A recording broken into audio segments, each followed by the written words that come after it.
Bonjour, actualité des noms de domaine comme tous les vendredis. En fait, aujourd'hui, samedi, mais parce qu'il n'y a pas Internet, mais bon, peu importe. On démarre avec la censure par l'exécutif français de Do. Il y a un tweet intéressant du fondateur, d'un des fondateurs de Gandhi, qui s'appelle Pierre Bessac, donc qui suit l'actualité politique et qui montre que l'exécutif est en train d'empêcher la mise en place d'un protocole sécurisé qui s'appelle DNS over HTTP, donc qui est une forme de DNS plus efficace, plus sûr, mais également moins facile à contrôler pour l'exécutif. Et donc, le fil est intéressant, il est assez technique, mais on se rend bien compte donc de la volonté, on n'est pas surpris, constante de l'exécutif de contrôler les libertés sur Internet. Donc voilà cette première info. Ensuite, on a Namescon et Cloudfest. Donc, Namescon et Cloudfest appartenaient à GoDaddy. Namescon, c'est le principal événement des noms de domaine. Ça reste quand même petit. On est sur un secteur où les événements sont relativement peu fréquentés. Namescon existait aussi en Europe. En fait, ça a été racheté à un Espagnol, enfin, une personne qui vivait en Espagne qui est maintenant décédée. Namescon Europe, ça marchait bien, mais il y avait une centaine de personnes, 150 présents. Donc, ce sont des petits événements. Cloudfest en Allemagne, c'est plus gros, mais ça reste quand même des événements de taille moyenne. Donc, GoDaddy l'a vendu aussi parce que le fait qu'il soit sponsor vis-à-vis des autres groupes, le fait d'être propriétaire d'un événement et d'être aussi partie prenante, ce n'était pas très bon. Et c'est plutôt un spin-off, c'est-à-dire que c'est les personnes qui géraient, si j'ai bien compris, l'événement. On va aller voir, et bien qui sont maintenant à la tête de ça. Namescon, à Las Vegas, il y a un petit peu plus de monde, mais ça reste des événements quand même très très mineurs en taille. Cloudfest, un peu plus gros puisque c'est l'hébergement. Mais bon, voilà. Donc c'est l'info à retenir, c'est que ça change de main depuis quelques jours. Alors sur le Snap, c'est assez intéressant parce que il y a eu du mouvement depuis que Udot a jeté l'éponge. Aujourd'hui, très très nettement, c'est Kifdom qui est le plus important. Et donc, on a vu cette semaine, on peut aller voir un Kifdom par exemple, mais le fait que sur Kifdom, eh bien, il y ait l'essentiel des domaines en vente, on va aller voir, ça leur donne quand même un avantage et c'est plus lisible pour les gens. Enchère 92. Donc, est-ce qu'il y a grand-chose là en ce moment? Non. Ah, là, on est au début. Alors, c'est bizarre parce qu'on n'a que 40 € au maximum sur les 92 noms. Donc, cette semaine, il n'y a pas dû avoir de noms formidables parce que, évidemment, les gens chérissent au dernier moment. Mais quand même, ça termine dans 2 jours, le 12. Ouais, donc, c'est étonnant. En nombre, c'est certainement les premiers.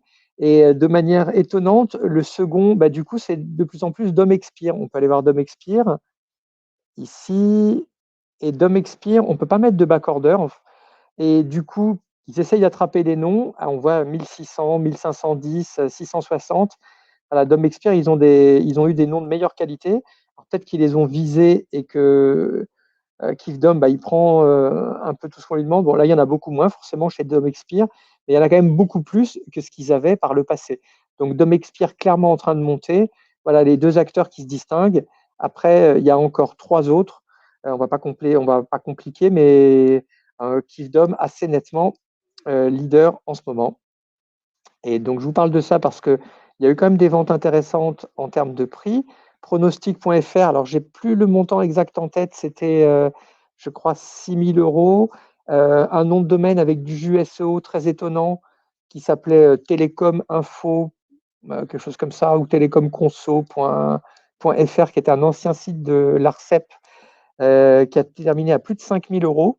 Donc voilà, pour un nom de domaine juste avec du jus SEO. Et on pense que Kifdom, donc du coup, vu qu'ils sont largement aujourd'hui les plus connus par rapport à ceux qui snapent bien, eh bien, ils auront sans doute chaque semaine comme ça de belles enchères. Donc les patrons. Vidéo de la semaine.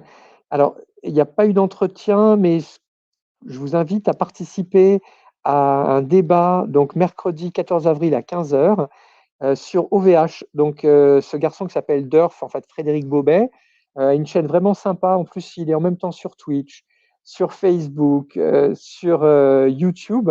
Et il est tout seul avec ses écrans et tout. Donc, c'est un vrai geek. Et là, il a lancé un débat, donc il m'a invité à en parler mercredi à 15h sur OVH. Donc, pas parler que de l'incendie, mais globalement, qu'est-ce qu'on doit penser d'OVH, hein. C'est quand même une entreprise clé finalement dans le secteur de l'Internet français.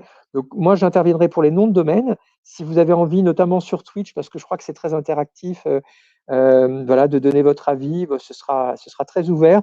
On essaiera de faire le point. De mon point de vue, ceux qui écoutent de temps en temps sauront que mon avis sur OVH n'est pas positif, en tout cas pour la partie nom de domaine. Je ne parlerai que de ça.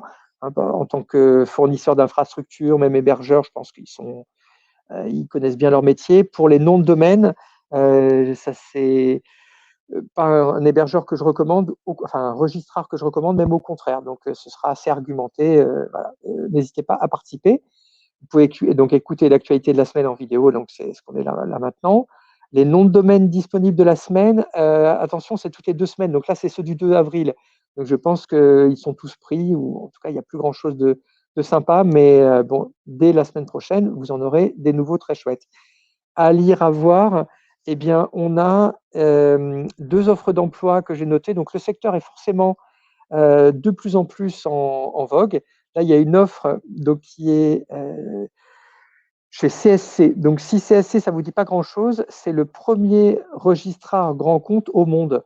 C'est-à-dire que des registraires grand compte sont des registraires qui travaillent pour les entreprises du CAC 40 ou vraiment des belles sociétés. Donc, les coûts d'enregistrement sont plus élevés, mais il y a des services, services juridiques notamment, et voilà, des services pour être certain que vous n'allez pas faire de votre nom de domaine. Il faut voir que dans les registraires grands comptes en France, on a SafeBrands qui est historiquement un acteur très efficace, très, très connu, un peu plus petit puisqu'il est présent surtout en France, SafeBrands, mais qui est vraiment une référence où on travaille très bien, où beaucoup de grandes entreprises y sont. Nameshield qui a beaucoup monté, on peut aller voir Nameshield, parce qu'on en a parlé dans l'actualité, on a parlé de tout cela, hein, mais Nameshield, ce qui est très sympa, c'est que ça a été revendu il n'y a pas très longtemps, comme un peu tout le monde, hein. SafeBrands a été revendu il y a 3 mois à peu près à CentralNic, qui est un gros registraire. Nameshield, en fait, au lieu de le vendre à un fonds, le fondateur l'a vendu à son personnel, hein. Il a fait donc, alors je ne sais plus comment ça s'appelle, un LBO, je crois, Leverage Buyout, je ne sais plus trop, mais vous comprenez l'idée. C'est le personnel qui, avec les bénéfices, puisqu'ils vont être actionnaires de l'entreprise, va payer le patron. Donc, très sympa. Je vous mets le nom, il s'appelle Jean-Paul Béchu, et c'est quelqu'un de vraiment intéressant, le fondateur, parce qu'il est assez connu.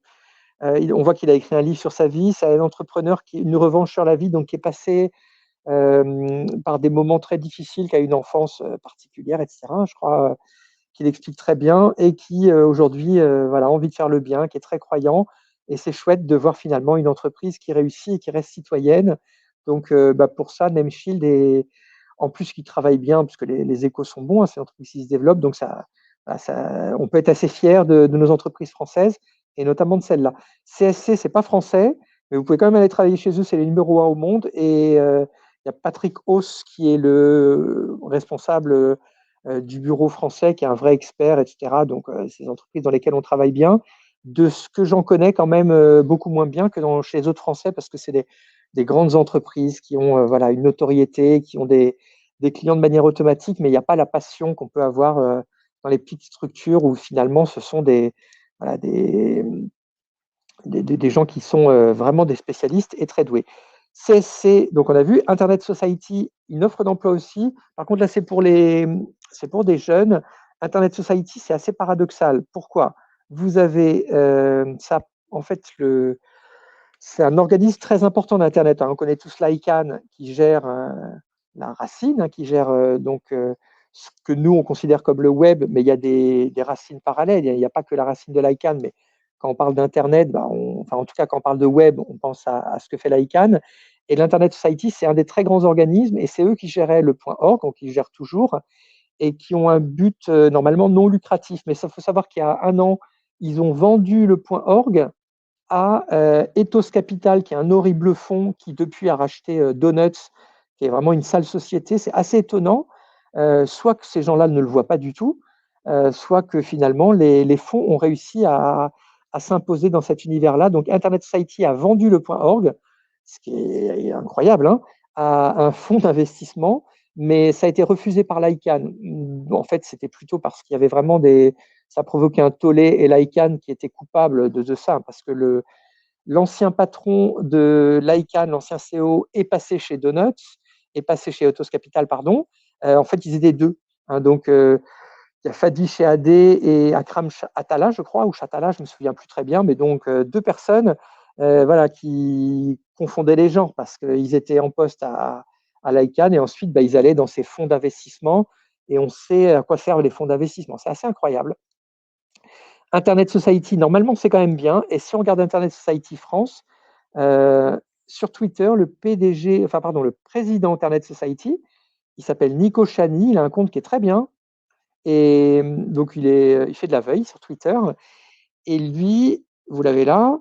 En fait, donc là, par exemple, Webforce, c'est une école qui est gratuite pour les développeurs.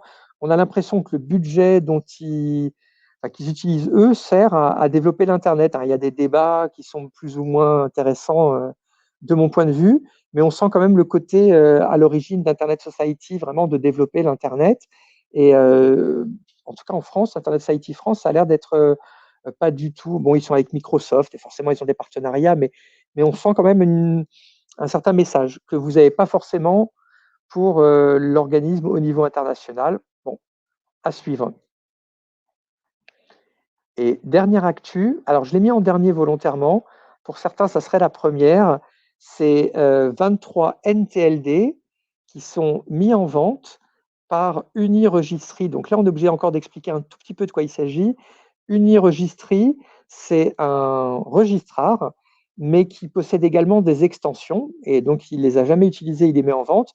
Un tout petit peu d'histoire, Uniregistry, c'était pas vraiment un registrar, ça appartenait à ce garçon-là. On va voir Frank Schilling, qui est un des domaineurs les plus connus historiquement. Alors, on aime bien le storytelling aux États-Unis. Alors, c'est un Allemand de l'Est qui est arrivé au Canada. Il ne parlait pas un mot d'anglais. Il a eu beaucoup de mal à s'intégrer. Il n'avait pas d'argent. Il a été très courageux. Et quand il a commencé à travailler, il a cru dans les noms de domaine. Il en a acheté même sans argent. Il a pris beaucoup de risques. Et ensuite, il est devenu milliardaire. Il a acheté sa propre île. Il est à la retraite maintenant. Bon, je ne sais pas à quoi correspond exactement l'histoire. Moi, je l'ai vu. C'est quelqu'un voilà, qui a certainement des talents d'entrepreneur, qui a pris des risques et tout. À mon avis, tout ça un peu romancé. En tout cas, Uniregistry, ça avait du sens, comme il avait beaucoup de noms de domaine, d'avoir un bureau d'enregistrement. Donc, en fait, c'était son bureau d'enregistrement. C'était aussi une plateforme de vente, parce que lui, comme il avait beaucoup de domaines, il voulait les vendre. Donc, Uniregistry, en fait, c'était ça, un bureau d'enregistrement avec quelques clients, mais pas tant que ça. Et puis, une plateforme d'achat-vente, mais c'était surtout ses propres noms. Ça a été vendu à GoDaddy pour ne pas changer, puisque c'est toujours les mêmes. Hein. Mais par contre, GoDaddy n'a pas racheté dans le package les NTLD qu'avait créé Uniregistry. Ils ont créé des NTLD. Alors, il y a le point game, et je sais pas, il y en a 23. Je ne sais pas si on pourrait voir l'article, mais ce n'est pas du tout intéressant. C'est des choses qui ne servent à rien du tout. Bon, ils les ont développés, ils les ont achetés, mais ils les ont jamais développés. Et maintenant, ils les mettent en vente aux enchères. Donc, je ne vais pas compliquer. Donc, on nous dit il y a game, mais je ne sais pas ce qu'ils disent les autres. Bon, peu importe. Bon, je ne les vois pas. Mais de toute façon, c'est du bidon. Et j'ai déjà vu passer cette info de cette mise aux enchères. Ça recommence. Alors, moi, j'ai aucune confiance dans ces entreprises-là. L'enchère, voilà, je ne sais pas du tout ce que ça va donner. Je me rappelle très bien que l'annonce avait été faite, pas suivie, mais bon, on recommence. Et par contre, là, on voit vraiment le storytelling parce que si vous regardez cette vente des 23 NTLD, il y a les équivalents en NFT, c'est-à-dire les non-fungible tokens. Il faut savoir que c'est une grosse mode en ce moment. Et là, on se fout complètement du monde parce que le point game, vous pouvez l'avoir sur la racine ICANN. Par exemple, si je vais ici et que je tape nick.game, je vais sans doute avoir la page. En fait, là, ils ne l'ont pas utilisé du tout, le point game. Ouais, ils ont le point link, à mon avis, ils doivent le vendre aussi. Mais voilà, si par contre, je prends le point game en NFT, il ne va pas être accessible dans Google, il ne va pas être accessible dans Firefox ou etc. Il faut des applications spéciales, il faut ou une extension sur son browser, mais c'est un Internet parallèle dont on parlait. Ce n'est pas la racine de l'ICANN. Et il y a aujourd'hui des extensions qui en fait servent à rien parce qu'elles sont utilisées sur un Internet secondaire et qu'elles utilisent le système de la blockchain. Une extension, elle sert à faire du référencement, elle sert à avoir une marque que tout le monde va connaître, elle sert à ce qu'on vous trouve dans Google. Aujourd'hui, il y a des gens qui ont eu la même idée de faire un web parallèle, par contre, lié à la blockchain. Et donc là, ça vous permet d'avoir votre propre portefeuille de crypto et de faire des échanges. Donc les extensions secondaires, elles existent. On en avait déjà parlé la semaine dernière parce que c'est à la mode, Unstoppable Domains, par exemple. Il vous permet de prendre des domaines, mais c'est des domaines auxquels vous n'allez pas accéder par Google, etc. Donc là, je ne sais plus quelles sont leurs extensions, on peut voir, aucun intérêt. C'est vraiment de la pure spéculation. Par contre, on nous dit qu'il y a deux plateformes, Unstable Domains et Coinbase Integration. Donc les deux, aujourd'hui, sont ensemble. Mais alors après, s'il y a les mêmes extensions qu'on a en double, bonjour le bazar. Je ne sais pas s'ils y avaient déjà pensé ou s'ils ne les ont pas créés. Mais là, on va voir ici, je crois que c'est le point, je ne sais même plus, le point ZLI, je ne sais plus. On va voir si on va chercher quelque chose. Je vais taper par exemple Shelly. On va voir ce qu'il me propose. Voilà, ZIL, voilà, ZIL et crypto. C'est ce qu'il y a sur Unstoppable Domain. Quand j'achète Shelly.crypto, eh bien, je ne vais pas l'avoir ici, je ne vais pas l'avoir dans Google. Pour y accéder, je dois passer par des services voilà, qui sont utilisés pour la blockchain. Donc, les 23 extensions, on vous les donne aussi sur cette plateforme alternative, mais bon, ça n'a aucun sens. C'est-à-dire, ça ne sert absolument à rien, c'est juste du marketing. Est-ce qu'il y a des gens qui tomberont dans le panneau? Aucune chance. En tout cas, la valeur ne va pas augmenter parce qu'il y a ces 23 en plus. Est-ce que les 23 extensions ont une valeur? Pas vraiment, mais il y aura forcément des acheteurs. Il y a par exemple XYZ qui, cette semaine, vient d'acheter le point, j'ai déjà oublié, parce qu'il y a tout le temps le point audio, je crois. Mais XYZ, ils sont demandeurs. Ils ont eu énormément de chance depuis que Google, vous savez, Google, ils ont pris ABC.ABC .xyz lorsqu'ils ont créé Alphabet. Ça a été une chance énorme pour eux et cette extension qui est la plus moche et complètement nulle, XYZ, eh bien, elle a eu énormément de spéculation parce que les gens se sont dit, mais attends, si Google prend XYZ, c'est que ça va valoir énormément d'argent. Puis on se rend compte que pas du tout. Mais ils en ont quand même assez pour pouvoir dégager de l'argent et ensuite ils achètent d'autres extensions. Là, ils sont à plus de 20, je crois. Ils continuent à chaque fois. Donc, je pense que les extensions de Uniregistry, ça sera soit Donuts, qui n'arrête pas d'en acheter, soit XYZ. Mais vous pouvez aussi participer aux enchères. Est-ce qu'il y a un business? Est-ce qu'il y a une demande? Absolument pas. Ces nouvelles extensions, on les a créées, soi-disant pour la saturation à cause du fait que tous les points com étaient pris. L'argument était bidon. Mais alors aujourd'hui, évidemment, avec plus de milliers de nouvelles extensions, évidemment, il y a eu 1600 nouvelles extensions. Elles ne sont pas encore toutes ouvertes, elles n'ont pas toutes été lancées, mais clairement, voilà, le choix, il est illimité. Donc voilà pour cette semaine. Merci de votre attention. On n'hésite pas à commenter, à poser des questions, à faire des remarques, parce que je dis beaucoup de bêtises, sur YouTube, sur Twitter et sur YouTube, Twitter et le groupe Facebook. Donc merci et à la semaine prochaine.